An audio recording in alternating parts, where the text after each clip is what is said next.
যাত্রাবাড়ি থানার পুলিশ বুধবার গভীর রাতে শুকনো গাঁজা বোঝাই একটি আর্টিকা গাড়ি আটক করে নিয়ে আসে। গাড়িটির নাম্বার TR07A0702। শুকনো গাঁজার পরিমাণ 62 কেজি। বর্তমান বাজার মূল্য 3 লক্ষ টাকার উপর।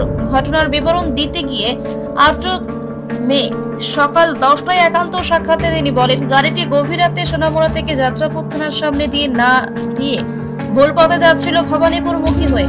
তার মধ্যে নেদয়া বাজারে পুলিশের একটি টহলদারি গাড়ি ছিল থানার।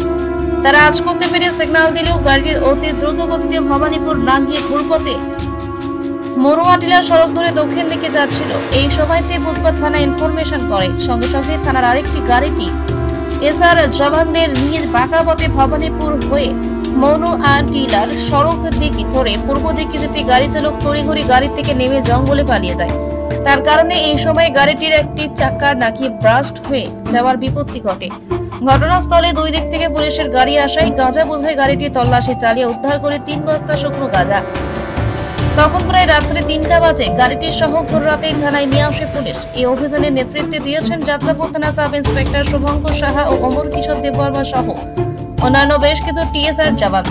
বৃহস্পতিবার ঘটনার বিবরণ জানাতে গেলে যাত্রাবাড়ি থানার ওসি সুব্রত দেবনাথ জানান, বর্তমান পরিস্থিতির প্রেক্ষাপট থানা পুলিশের তীক্ষ্ণ নজরদারি চতুর্দিকে রয়েছে।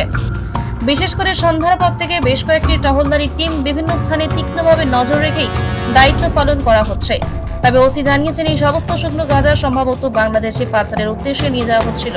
তবে যেহেতু গাড়িটি আটক করা হয়েছে, অবশ্যই অতি দ্রুত গাড়ি চালককে আটক করা হবে যে কোনো মূল্যে, এমনটাই জানিয়েছেন যাত্রাবাড়ি থানার OC Subrata Debnath. Bureau report, প্রতিবাদ নিউজ। গতকাল রাত্রে আমাদের নাইট অফিসার মোবাইল করতে ছিল। তো আমাদের নাইট অফিসারের সাব ইন্সপেক্টর অমর কিশোর দেববর্মা, এএসআই কাপুরা দেববর্মা এবং আমাদের থানার পিএস এবং টিএস স্টাফ নাইট করাকালীন যখন বিদয়াতে মোবাইল ছিল, তখন একটা গাড়ি মনেপাথর থেকে আসে এবং তখন এত রাত্রে ভোর, তখন লেট নাইট, তখন আমাদের মোবাইল অফিসার যখন গাড়িটাকে দেখে গাড়িটাকে দাঁড়া করানোর চেষ্টা করেছে, সিগন্যাল দিয়েছে, গাড়িটা দাঁড়ায়নি, গাড়িটা খুব দ্রুত বেগে সামনে চলে গেছে। তাই আমাদের পুলিশ অফিসারদের ডাউট হয়েছে, তারাও সেই আমাদের মোবাইল ভেহিকেল ওটাকে চেস করেছে। চেস করতে করতে গাড়িটাকে মোবাইল মনোয়ারটিলা, ভবানীপুর মনোয়ারটিলাতে যাওয়ার পর ওই গাড়িটার যে সামনের গাড়িটার চাকা ব্লাস্ট হয়ে গেছে। তো গাড়িটা ফেলে ড্রাইভার ফলত হয়ে গেছে। আমাদের গাড়ি গিয়ে ওখানে গিয়ে গাড়িটা সার্চ করলো, দেখলো গাড়ির মধ্যে 3টা গাঁজার বস্তা আছে। 3টা গাছটায় তা আমাদের পরে ওয়েট মেশিনের বন্দোবস্ত করেছে। ওয়েট মেশিনের বন্দোবস্ত করে দেখেছে গাড়িটি 62 কেজি গাঁজা। তো এই অ্যাকর্ডিংলি ওই গাড়িটা ছিল আর্টিকা গাড়ি, আর্টিকা TR07A 720 গাড়িটা। ওই গাড়িটাকে সিজ করেছে, সাথে গাঁজা সিজ করেছে এবং আমাদের NDPS মামলায় ওই ড্রাইভারের নিশ্চে আমরা মামলা নিয়েছি NDPS-এ। এখন ড্রাইভারের নাম কি, মালগুলি কী ছিল, এটা আমরা ইনভেস্টিগেশন করছি। আমরা হয়তো আশা করছি যে ওইদিকে যাওয়ার পথে হয়তো তাদের ডেস্টিনেশনটা হয়তো বর্ডারিং এলাকার দিকে ছিল হয়তো।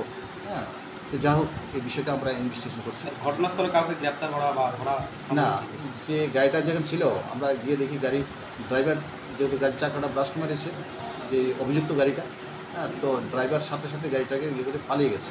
তাই আমরা তো এরপরেও আমাদের পুরো এলাকা সার্চ করা হয়েছে ড্রাইভারটাকে, কিন্তু সেই আসলে টোটালি সেগুন বাগানের জঙ্গল ছিল। তো এই ডেন্স ফরেস্ট এবং রাত্রি তখন ভোর রাত্র হয়ে গেছিলো, 4টা সাড়ে 4টা বেজে গেছে, ভোর রাত্র লাস্ট নাইট। সেই সময় তখন সেই জঙ্গলের ইয়েতে অন্ধকারে ড্রাইভারটা নিজেকে করতে সক্ষম হয়ে গেছে। কিন্তু হাওয়ার আমরা এটা বের করবো, গাড়ি নাম্বার পেয়ে গেছি মতো আমরা everything will ascertain during investigation.